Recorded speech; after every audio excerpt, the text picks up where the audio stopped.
Guys, you know how Nigerian CV used to be like lengthy. You go and carry date of birth and put inside. You go and carry picture and put inside. You go and say, I'm single, married, I love this, I have 5 kids, I'm this. You have to stop that. So that is not UK CV. That's not Germany CV. That's not US CV. That's why it's Nigerian CV. So you need to discard, squeeze throw away that CV. That's why it's Nigerian CV. Don't mind me that I'm ranting too much, you guys. On this video, I'm going to be showing you how to create a UK CV that's going to get you your dream scholarship or your dream admission, because I don't think most scholarship requests for CV Commonwealth, no. Developing solution, no. Okay, actually that will get you your admission. So that's what we're going to do on this channel. So see you soon.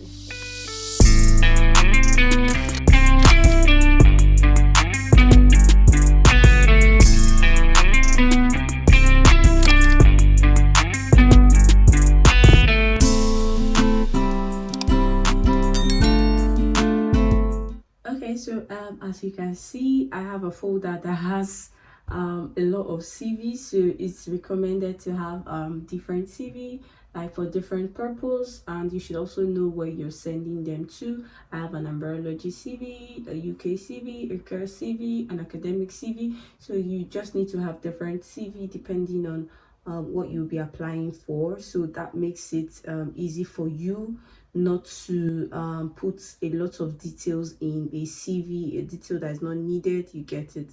Okay, so I'm gonna open two CV to show you. Please don't mind my intro that I had to laugh at you about your Nigerian CV. So this is the UK format for CV. Because of this purpose is in document file, but one thing you should take note of is your CV ought to be in a PDF format. Good. Okay, so this is one CV I have, and this is another one. And as you can see, this has a professional profile. In some cases you might not need a professional profile, and as you can see, my date of birth is not on the CV. There's no gender, there's no marital status, there's no hobby. Okay, so this is what it is. Some people in address, they prefer to use available to relocate. I think that's what some persons do.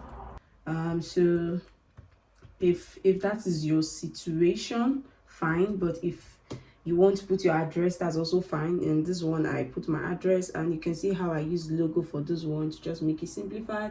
Some CV, you might need to put your LinkedIn profile link, your interest. I think for academic CV, it's good to put your research interest. Your phone number is necessary because that's how they'll contact you. So for this CV, I highlighted professional skills, international skills, IT skills. So if it's something you want to do in this format, it's easy to access. But this professional profile, it just has some crowded words, so you just have you to start searching whichever one can work, you get. So I'm just trying to show you diverse CVs. So this is the education part. So if this is an academic CV, you would need to put your education before your skills, you get. Unlike here, which is not really an academic CV, this is a care CV, so you can see that your skills should come before education, because these people don't really care about what you went to school to study, but what skill do you have, you get. So that is that. If it's an academic CV or an internship CV or something, it's actually good to put a relevant module that is related to the field, so that they will know you actually have a knowledge on that, and put the grade if you like. So that's what I do. Then for the English certificate, sorry, your West African certificate, that's your WAEC. How am I forgetting that already? WAEC, good. So I had to put English and the grade here, because most countries outside Nigeria, they require IELTS, but the COVID made them to waive away IELTS. So with English grade, that can work. So that is not bad to put your English grade, so that they'll just clearly know that you passed the English certificate, you get. So that's that. But if you're looking for a care job already, like you're in the UK, there's no need to put that, because they know you're already here, you meet the criteria. Then if you are looking for a care job, you need to put care related online training certificate. That's if you have certificates on what you're applying for. If you have related certificates, you put that. You can see here I had to use online training certifications that are related to anatomy, or that are related to embryology, or that is related to the internship you're applying for. So it's good to put them there. When you put them, you have to put, you see the way it's arranged from the highest, that's the one that you recently got, to the least recent one. So that's the way to arrange that.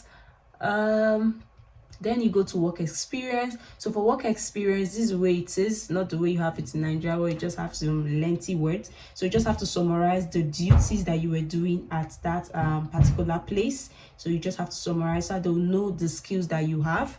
And you can also see here I had done the same thing. In this kind of CV, I kind of linked it to you would be asking what is anatomy laboratory scientist experience doing the care CV. So you see there was a way I linked it, that I taught second year anatomy undergrad, histology practical, anatomy practical, which demonstrated my ability to care, critically think, and manage people. So you just have to link one experience to another. If you don't have the experience you're looking for there, but one way or the other you should have that. What else again? So experience, please make sure you select the experience. If you're applying for a lecturing job, don't go and take cleaning experience and put in a lecturing CV because you want the CV to be long. It doesn't work that way. So if you're looking for an internship role, make sure you put internship, voluntary experience. Let me take you back there. So you see that at this part I have voluntary experience. You just have to create a section for that. I have anatomy intern teaching in careervillage.org. If you're doing any online thing, you just have to include that there. This is the leadership experience. As you can see, I selected the leadership experience. I did not pick all my leadership experience because I have a lot, but you just have to pick the one that you know will be specific to the role. This is a UK academic CV, sort of looking for MSc position, like MSc research something. So that's why it has all those things inside. Yeah, it's an academic CV. You see now I have professional membership. That's if you're a member of anybody, you have to put that there. Then achievements is good for both academic, any kind of CV, put that. Then for academic CV, if you have publications, you also have to list that out in book format or any format.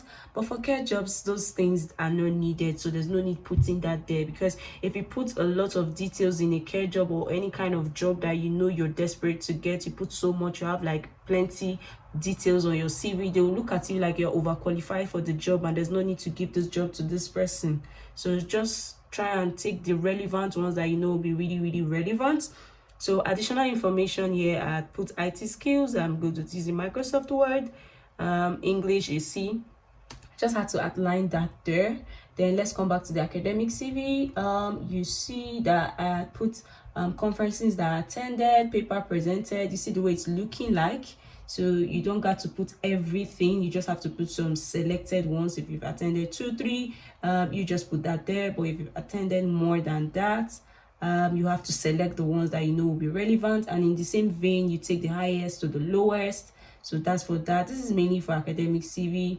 If you're using the CV for what do you call it now? If you're using the CV for you're looking for admission, it might also be necessary so they know you can survive in the course, because some programs, their assessment method is by presentation. So they are sure that you know how to present, you know how to reference, you know how to write. So it's good to also put that there. Selected awards, if you want to do that, you can do that. They know you're committed. So references, for some CV you can do available on request, while for some you can decide to just put that there. So you see the way it is. If it's 3 reference, you put 3. If it's 2, you put 2. That's basically everything, you guys. So you see how everything is arranged. So that's everything about CV. So you don't need to put some irrelevant things because of the Nigerian mentality or whatever country where you are watching this video. So avoid photographs, avoid dates of birth, your gender, hobbies and all those stuff. Please avoid that from your CV. So guys, I think this is where I'll end this video. Make sure you subscribe to this channel. In other videos, I'm also going to be guiding you through on how to gain admission outside Nigeria to a good university, of course. So you guys, make sure you've liked this video, subscribe to this channel, and that's all.